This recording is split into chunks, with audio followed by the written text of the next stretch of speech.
Jésus nous dit, tu as de la patience, tu as supporté des afflictions pour mon nom, et tu ne t'es pas lassé. Mais j'ai contre toi que tu as abandonné ton premier amour. Apocalypse 2, 3, 4. La première des 7 lettres que Jésus a adressées à son église ou assemblée est écrite à l'église d'Éphèse. Cette cité très commerçante était un centre religieux païen important. Il n'était pas facile d'être croyant à Éphèse, où les chrétiens avaient souffert à cause de leur foi. Le Seigneur le savait et appréciait cette fidélité, comme aussi leur travail, leur patience et leur vigilance à ne pas supporter les faux croyants. Cependant, Jésus leur fait ce reproche. Tu as abandonné ton premier amour. Quand ces chrétiens avaient cru au Seigneur Jésus, leur vie avait trouvé sa source et son zèle dans l'amour pour lui et la joie de le connaître.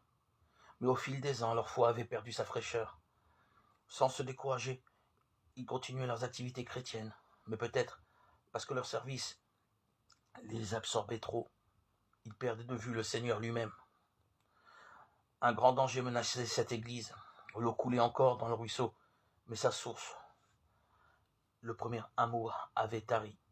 Cette lettre à Éphèse, église du 1er siècle, nous interpelle tous.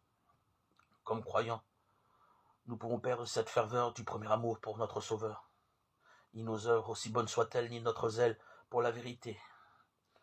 Nous nous en préserverons.